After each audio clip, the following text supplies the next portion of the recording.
And then he threatened to burn down their house if she told anybody that he did it.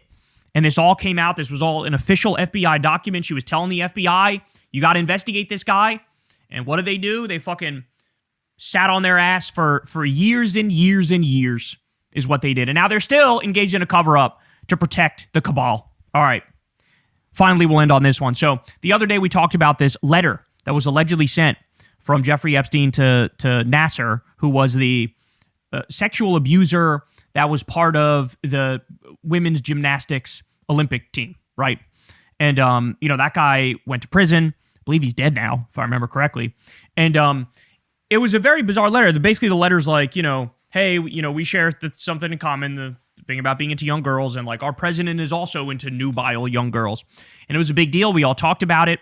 But what came out afterwards is there are some issues with it. Like, for example, it was dated 3 days after Jeffrey Epstein had already died. It was sent from Virginia when Jeffrey Epstein was in New York. It didn't include his prisoner number, which by law it has to if you're going to send mail from prison. And so now people are trying to theorize, well, who sent that letter and why did they send it, right? And so I see some people making the argument it's still possible Jeffrey sent it, like it had to be approved by the people at the jail for it to be sent out. And, they have these explanations as to how it still could be the case that Jeffrey sent it. However, I want to share this theory with you because this one made me raise my eyebrows, and I'm curious what y'all think about it. So here we go. Adam Cochran says the following. I think the DOJ may have accidentally exposed a huge cover-up. After research, I do now believe this letter is fake. Initially, I thought his lawyers wrote it for him, but now my personal theory is this was planted by Bill Barr to cover up Epstein's death. First, pulling the MCC records of the commissary shows they did stock blank postcards in packets of 6, something you'd have to be familiar with to fake. But Epstein's receipts don't show any purchases of postcards. The closest was a single envelope. The postcard uses the Roger Dodger Hot Wheels postage stamp, which was sold briefly in 2018. Given the commissary's turnover of mail products, it's very unlikely a 2018 stamp was still being sold there in August 2019. The DOJ claims the postmark is wrong. What they are referring to is the Nova 220 and stylized imprint over the stamp. This shows where something entered the USPS mail system and the stamp was marked as used. This letter entered the post service not from MCC, but from Nova Processing Facility, Northern Virginia, in the 220 range of zip codes. That's right outside D.C. and includes the offices for the DOD, CIA, and other government agencies. Okay, keep that in mind, by the way. It's the 220 zip code. Okay. And according to stamp collecting websites, the code matches the same cancel pattern that was in use at the time, meaning it was authentically mailed from this region and not MCC. The first option here is that Epstein gave a note for his own attorney to write. Reed Weingarten represented Epstein and met with him 2 days before his death. He could have facilitated the drop-off of this letter, and Nova is right across the river from where Steptoe LLC is located. But at the same time, Reed seemed to work out of the New York office. We also have Reed's signature in 1922, this document from the recent DOJ file, and the handwriting looks nothing like the letter. But the postcard writing doesn't look anything like Epstein's writing either. Epstein also signed his name with some sloppy loop mark. That you can see. Look at that. That you can see. Okay. In fact, Epstein's writing is hard to find because he mostly had Maxwell take notes for him. His writing is incredibly sloppy. We find it in 2 places. 1, his passport applications. 2, the note he wrote in his jail cell. He couldn't have written the note. So you could see chicken scratchy, very almost illiterate type stuff. The note was also posted on Tuesday, August 13th, 3 days after Epstein died. Post in North Virginia takes 1 processing day after pickup and is not collected on a Sunday, meaning it was likely posted sometime between August 10th at 3:01 p.m. To Monday the 12th before noon. This was 3 days after his last lawyer visit, and on the same day he died, making it deeply unlikely it would be his lawyer, as it took ages to mail. So that leaves us with a set of criteria. So this needed to be someone in Northern Virginia/DC area that knew prisons use blank postcards, who knew Epstein was dead right away, who wanted a note that looked like a suicide note, who had access to earlier Epstein files to know his language about nubiles, who knew Nasser was moved, who had similar penmanship, who had connection to Epstein. Okay, this is getting spicy. Ready? And it just so happens that Bill Barr, the son of Epstein's first boss, was the attorney general under Trump at the time. He was in charge of the case. He was alerted to Epstein's death. He had insider access to the case. He knew about the birthday book. And where did Barr live at the time? A custom-built home in McLean, Virginia, in the Nova Processing region with zip codes starting with 220. Okay, he continues.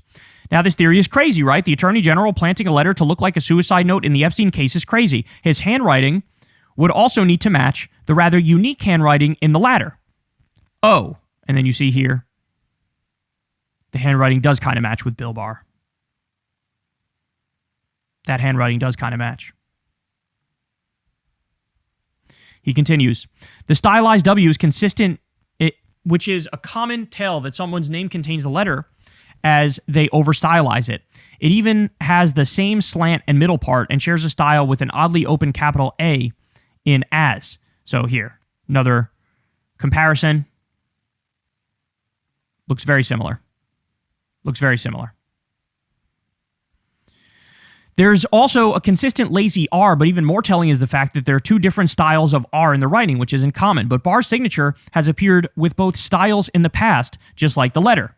Wow. The letter also uses open, unfinished lowercase a's even when standalone, as seen in Barr's signature. It even appears in the capital A in As You Know, which again is rare.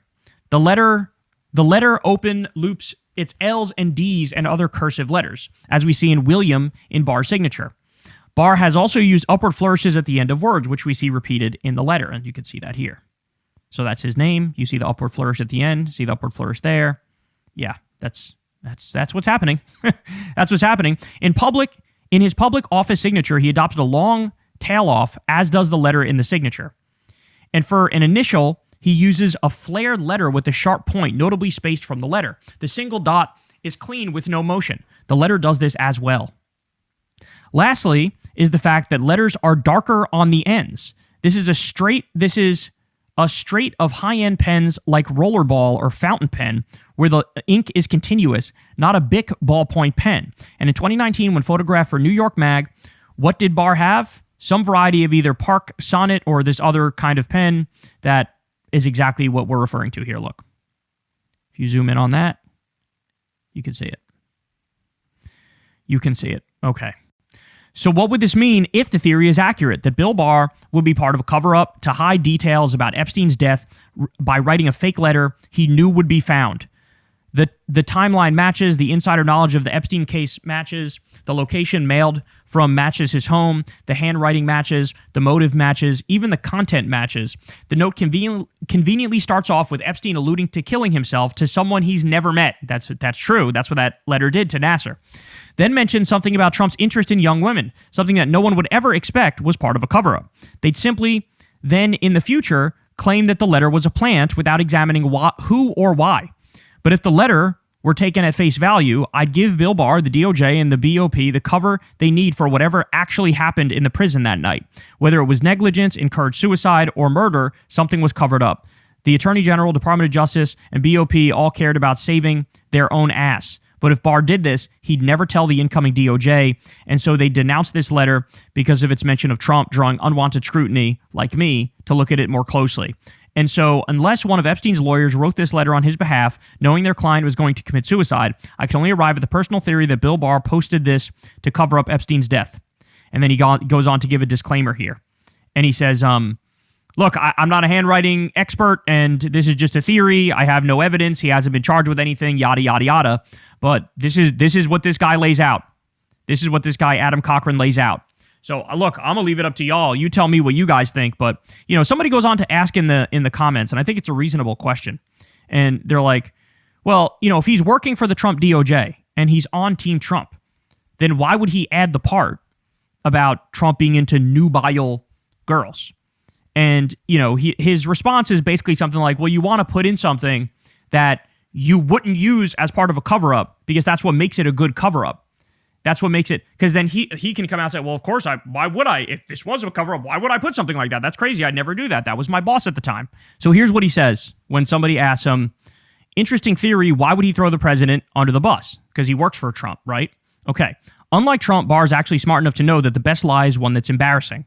People won't question something if it's a lie, if part of it makes you look bad/guilty, because they assume, why would you lie about that?